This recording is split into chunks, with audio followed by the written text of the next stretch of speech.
to Radio Blueberry, blooming with ideas. ഞാൻ RJ Sreetha. ഇന്ന് August 1 career day ആണ്. കരിയറിന് നമ്മുടെ ജീവിതത്തിലുള്ള പ്രാധാന്യം എന്താണ്? ചെറുപ്പം മുതലേ ഓരോരുത്തരുടെ മനസ്സിലുള്ള ഒരു വികാരമാണത്.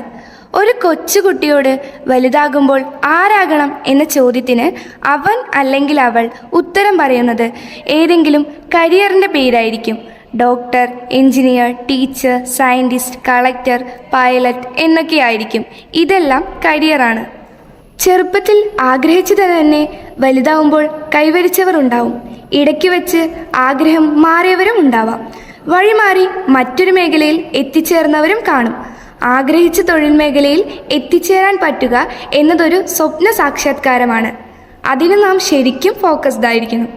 ലക്ഷ്യത്തിന് എത്തിച്ചേരാൻ കഠിനാധ്വാനവും ഇച്ഛാശക്തിയും വേണം. അപ്പോൾ എല്ലാവർക്കും ആഗ്രഹിക്കുന്ന തൊഴിൽ മേഖലയിൽ എത്തിച്ചേരാൻ സാധിക്കട്ടെ എന്ന് ആശംസിക്കുന്നു. ഇന്ന് റേഡിയോ ബ്ലൂബെറിയിൽ ഒരു സ്കിറ്റാണ് അവതരിപ്പിക്കുന്നത് +2 ഹ്യൂമാനിറ്റീസ് വിദ്യാർത്ഥികളായ അനസ് ആൻഡ് മൃത്യുഞ്ജയൻ. എടാ, നീ വരുന്നോ? എങ്ങോട്ട്? ഞാൻ ഗ്രൗണ്ടിൽ പോവാ ഫുട്ബോൾ കളിക്കാൻ. നീയും വാ, കുറച്ച് കളിച്ചിട്ട് വരാം. ഞാനില്ലടാ, ഞാൻ വന്നാൽ ശരിയാവൂല. അതെന്താ ശരിയാവാത്തെ? 1 മണിക്കൂർ നേരത്തെ കാര്യല്ലേ. നീ വേഗം റെഡിയാവാ, ഞാൻ വെയിറ്റ് ചെയ്യാം. ഞാനില്ലടാ, എനിക്ക് നാളെ കെമിസ്ട്രി എക്സാം ഉണ്ട്. ഓ, നീ എന്നു മുതൽ എത്ര പഠിപ്പിയായത്? പഠിപ്പിയായിട്ടല്ല, ആ ടീച്ചർ അത്ര ശരിയല്ല. പരീക്ഷ അറ്റൻഡ് ചെയ്തില്ലെങ്കിൽ അച്ഛനെയും അമ്മയും വിളിച്ചോണ്ട് വരാൻ പറയും. ഓ, ടീച്ചർ ആ വൈബാണല്ലേ. ഓ, പറഞ്ഞിട്ട് കാര്യമില്ല. നിന്നെപ്പോലെ വല്ല ഹ്യൂമാനിറ്റീസും എടുത്താൽ മതിയായിരുന്നു. കുറച്ച് സമാധാനമെങ്കിലും ഉണ്ടായിരുന്നേനെ. ഞങ്ങൾക്കും പഠിക്കാനൊക്കെ ഉണ്ട്, പക്ഷെ തന്തൂരി ചിക്കൻ പോലെ അങ്ങനെ പൊരിയേണ്ട കാര്യമൊന്നുമില്ല. മോളിക്യൂൾസ്, ആറ്റംസ്, ഒരു മണ്ണാങ്കട്ടി എനിക്കറിയില്ല. ടീച്ചറാണെങ്കിൽ ഞാൻ ഉറപ്പാണെന്ന് പറഞ്ഞ് ടീച്ചറിൻ്റെ നോട്ടപ്പുള്ളി ആക്കിയിരിക്കുകയാണ് എന്നെ.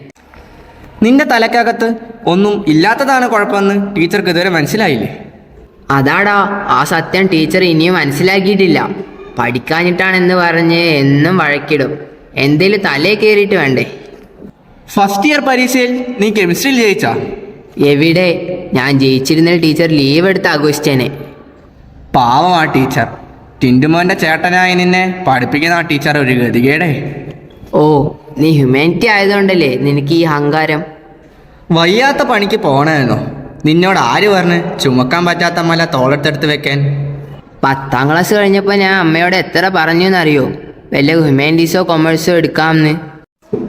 എടുക്കായിരുന്നില്ലേ? അമ്മ എന്നെ കൊന്നില്ലാന്നേ ഉള്ളൂ. സയൻസ് എടുക്കാതെ വീട്ടിൽ കയറണ്ടെന്ന് അമ്മ പറഞ്ഞ്.